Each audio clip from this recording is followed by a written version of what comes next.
किसी नगर में एक बहुत ही निर्धन व्यक्ति रहता था जिसका नाम था राघव। उसके पास दो समय खाने के लिए भोजन की व्यवस्था करना भी बड़ा ही कठिन कार्य था। वो भोजन की आशा में ही नगर में स्थित ठाकुर जी के एक बड़े मंदिर के पास जाकर बैठ जाया करता था और वहां आने जाने वाले श्रद्धालुओं से भोजन की आशा रखता था। मंदिर में आने वाले श्रद्धालुओं से उसे जो भी भोजन मिल जाया करता था उसको खाकर वो संतुष्ट रहता था। अधिक की उसने कभी कामना भी नहीं की थी। पेट भरने लायक जितना भोजन मिल जाए बस उतने में ही वो संतुष्ट रहा करता था। बेचारा था तो निर्धन, परंतु हृदय से बड़ा ही दयालु था। उसका यही प्रयास रहा करता था कि यदि किसी को उसकी गुरु को वीडियो लाइक करना, सब्सक्राइब करना प्लीज। ये सेक्शन बहुत ध्यान से सुनना आप लोग। आवश्यकता है तो वो उसकी सहायता जरूर करेगा। वो अपनी ही धुन में मस्त रहा करता था। कभी कभी तो ऐसा भी होता था कि उसकी आवश्यकता से ज्यादा अगर भोजन प्राप्त होता था तो वो अपनी आवश्यकता के अनुसार भोजन रख लेता था और शेष बचा हुआ भोजन किसी निर्धन भूखे को दे दिया करता था। कोई कोई तो दिन ऐसा भी आता था कि सारा दिन बीत जाता था परंतु उसे भोजन ही नहीं मिलता था। भूखा रहता था बेचारा, परंतु किसी के प्रति मैल नहीं रखता था मन में। एक दिन उसी ठाकुर जी के मंदिर में एक बहुत बड़े संत ठाकुर जी के दर्शन के लिए आते हैं। जैसे ही ठाकुर जी के दर्शन करने के उपरांत बाहर निकलते हैं तो राघव ने उनसे भी भोजन की अपेक्षा रखी। राघव को देखकर संत के मन में दया आ गई। दया आती भी क्यों न, संत तो होते ही दयालु हैं। उन्होंने करुणा अवश्य उसकी सहायता करनी चाहिए। परंतु फिर उनके अंदर का संत जागृत हो उठा। उन्होंने उसका उद्धार करने के उद्देश्य से ही मन में विचार किया कि यदि मैं इसकी आज सहायता करता हूं तो उससे इसका क्या भला होगा। ज्यादा से ज्यादा आज का भोजन मिल जाएगा, कल फिर यही भिक्षा मांगने लगेगा। इसका जीवन तो ऐसा ही चलता रहेगा। प्रेमियों, उन संत के मन में यही भावना थी कि कैसे भी हो इसका जीवन सुधरे, नहीं तो ऐसे ही इसका जीवन व्यतीत हो जाएगा। ऐसा विचार कर उन्होंने मन ही मन ठाकुर जी का स्मरण किया और उस राघव को झिड़कते हुए कहते हैं, अरे क्या भोजन की रट लगा रखी है। कभी किसी समय भजन में भी ध्यान लगाया कर। कभी भगवान का भजन किया है? बस भोजन ही मांगते रहते हो। भगवान के मंदिर के दरवाजे पर आकर हर किसी से भिक्षा मांगते रहते हो। अरे भिक्षा मांगनी है तो भगवान से मांग, वही सबके दाता है, वही तो सबको देते हैं, तुझे नहीं देंगे? उनसे मांग तो सही। जितना प्रयास तू रोज भोजन प्राप्त करने के लिए करता है उसका रत्ती भर भी यदि भगवान को प्राप्त करने के लिए करता तो आज तेरी ऐसी हालत न होती। मेरे पास कुछ भी नहीं है तुझे देने के लिए, जा मांगना है तो ठाकुर जी से मांग जाकर। इस प्रकार वे संत राघव को झिड़कते हुए वहां से चले जाते हैं। किंतु इन संत की ये बात राघव के हृदय को छू गई। उसके मन में ठाकुर जी को प्राप्त करने की जैसे लालसा ही जाग उठी। उसने मन में ही निश्चय कर लिया कि अब मैं कभी भी किसी व्यक्ति से भिक्षा नहीं मांगूंगा। जो भी मांगूंगा तो उस भगवान से मांगूंगा। बेचारा निर्धन था, फटेहाल था। कई दिनों से उसने स्नान भी नहीं किया था, जिस कारण उसके वस्त्रों और शरीर से दुर्गंध आती थी। और अपनी इसी बुरी स्थिति को देखकर राघव ने ठाकुर जी के मंदिर में आज तक प्रवेश करने का साहस नहीं किया था। उसने बाहर से ही आज ठाकुर जी को प्रणाम किया और मन ही मन उनसे कहने लगा कि हे ठाकुर जी, आज से आप ही मेरे दाता है। अब आपके सामने ही अपने हाथ फैलाऊंगा। आप दो या मत दो, आपकी इच्छा, परंतु जब तक आप नहीं दोगे मैं कभी भी किसी से कुछ नहीं मांगूंगा। ऐसा कहकर राघव ठाकुर जी को प्रणाम करता है और उन संत की तलाश में निकल पड़ता है। काफी भटकने के बाद अंत में एक स्थान पर उसको वही संत दिखाई दिए वो अपनी कुटिया में बैठे थे। राघव उनके पास पहुंचता है और दोनों हाथ जोड़कर खड़ा हो जाता है। संत मन में विचार करने लगे कि ये फिर कुछ मांग रहा है। तब उन्होंने कहा, तू फिर आ गया, तेरी समझ में नहीं आता। अरे मेरे पास तुझको देने के लिए कुछ नहीं है। संत का इतना कहना ही था। राघव उनके चरणों में गिर पड़ा और कहने लगा, महात्मा जी, मैं आपसे कुछ मांगने नहीं आया हूं। आपने तो मुझको वो दे दिया है जो एक राजा भी मुझे नहीं दे सकता था। अब तो बस आपका आशीर्वाद चाहता हूं। संत के पूछने पर राघव ने अपना संकल्प उनको बताया। राघव की बात सुनकर संत की आंखों से भी आंसू बहने लगे। उन्होंने राघव को बड़े ही प्रेम से उठाया और अपने हृदय से लगा लिया। उसे खूब सारा आशीर्वाद देकर कहने लगे कि जा, ठाकुर जी तेरी मनोकामना जरूर पूर्ण करेंगे बच्चे। राघव अपने घर को लौट आया। अब वो रोज ठाकुर जी के मंदिर तो जाता, परंतु भिक्षा मांगने नहीं, बस मंदिर के बाहर बैठा रहता और ठाकुर जी का ध्यान करते रहता। इसी प्रकार 2-4 दिन बीत गए, परंतु उसे कहीं से भी भोजन प्राप्त नहीं हुआ। भूखा रहा, लेकिन किसी से कुछ मांगा नहीं। 4-5 दिन जब भूखे रहते व्यतीत हो गए, राघव ने मन में विचार किया कि मैंने ठाकुर जी को कभी कुछ अर्पण नहीं किया है। उनके नाम से हमेशा मांगा ही है मैंने, उनको आज तक मैंने कुछ अर्पण नहीं किया। शायद यही कारण है कि आज वो मुझ पर दया नहीं कर रहे। अब बेचारा वो था तो निर्धन, भोजन के लिए कुछ नहीं था, तो भला भगवान को क्या अर्पण करता। तब उसने मन में विचार किया कि क्यों न ठाकुर जी को फूलों की माला ही अर्पण करूं, कुछ तो दूं। विचार करते करते वो मंदिर की तरफ चल पड़ा, किंतु माला कहाँ थी।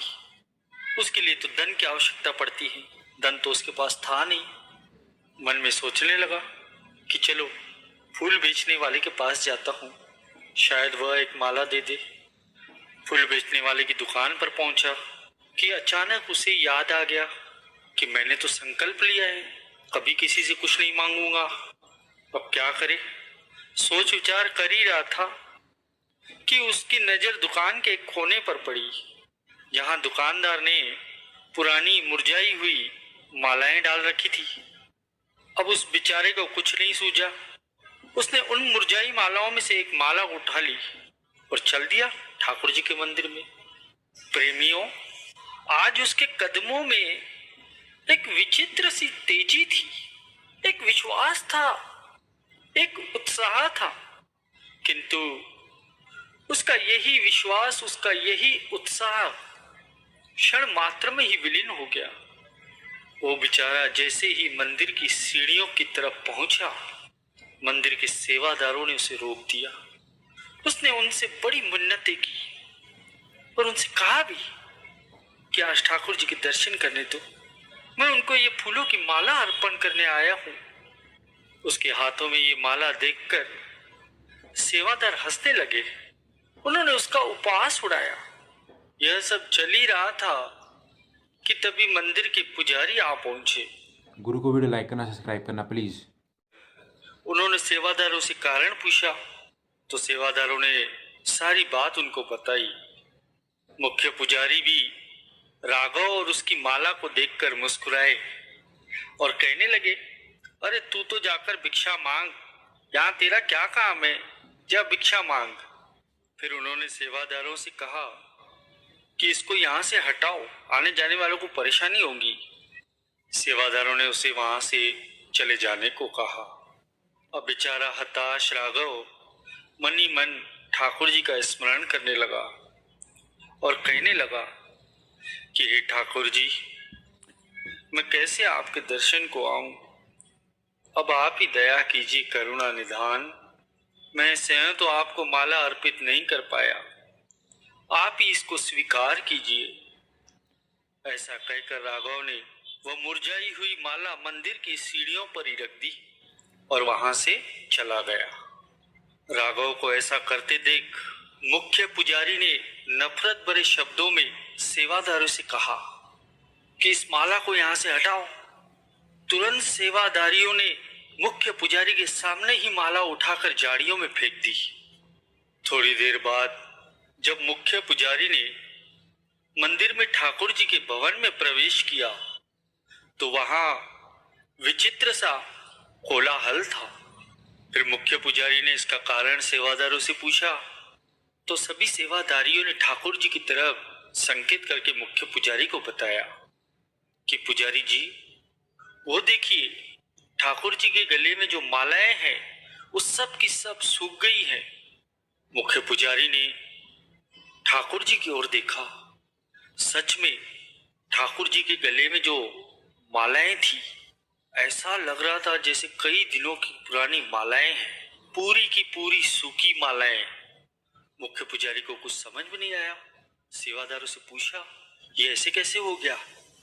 तब सभी सेवादारियों ने पुजारी जी से कहा कि पुजारी जी, कुछ क्षण पहले तो ये सारी मालाएं ताजा थी, अपनी सुगंधी भी फैला रही थी, परंतु अचानक क्या हो गया समझ में नहीं आया कि सारी की सारी मालाएं सूख गई।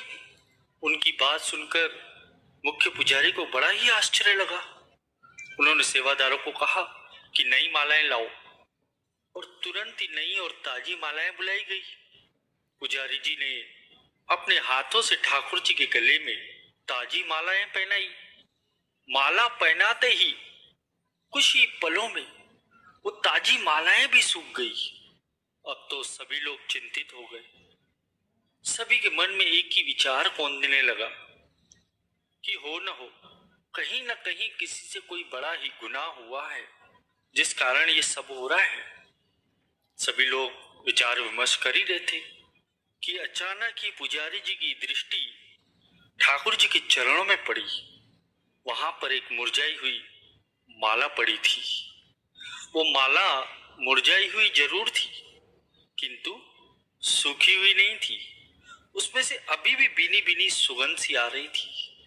उस माला को देखते ही मुख्य पुजारी के मुंह से अचानक ही निकला, ये क्या, ये यहाँ कैसे? उन्होंने देखा, ये तो वही माला है जो राघव मंदिर की सीढ़ियों पर छोड़ के गया था। मुख्य पुजारी तुरंत ही मंदिर के बाहर की ओर भागे। दूसरे लोगों को ये समझ में नहीं आया कि मुख्य पुजारी को क्या हुआ, अचानक ये मंदिर के बाहर क्यों भाग रहे हैं। वो भी पीछे पीछे भागने लगे। किसी को कुछ समझ में नहीं आ रहा था। सीढ़ियों के पास पहुंचे। पुजारी जी ने सेवादारों से कहा, वो माला तो ढूंढो जो राघव छोड़ के गया था। सेवादारों ने झाड़ियों में उस माला को बहुत तलाशा, परंतु वो माला मिली ही नहीं। अब तो मुख्य पुजारी को सारा माजरा समझ में आ गया कि उनसे बहुत बड़ा अपराध हुआ है और उसकी वजह से ये सब हो रहा है। उन्होंने सारी बातें सेवादारों को बताई और उनसे कहा कि कैसे भी हो राघव को ढूंढकर तुरंत ला लो। बहुत ढूंढा। ढूंढने के बाद आखिर एक स्थान पर राघव बैठा हुआ मिला। वो तो बेचारा ठाकुर जी के भजन में ही मस्त था, उनके ही ध्यान में मग्न था। सारे सेवादारों ने उसे घेर लिया। उसने आंखें खोली, चारों ओर लोगों को देखकर उनसे पूछा, क्यों भाई, क्या बात हो गई?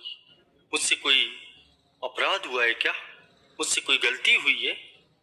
सेवादारों ने उससे कहा, चलो, मुख्य पुजारी ने तुमको जल्दी बुलाया है। उनकी बात सुनकर राघव तो बेचारा डर ही गया।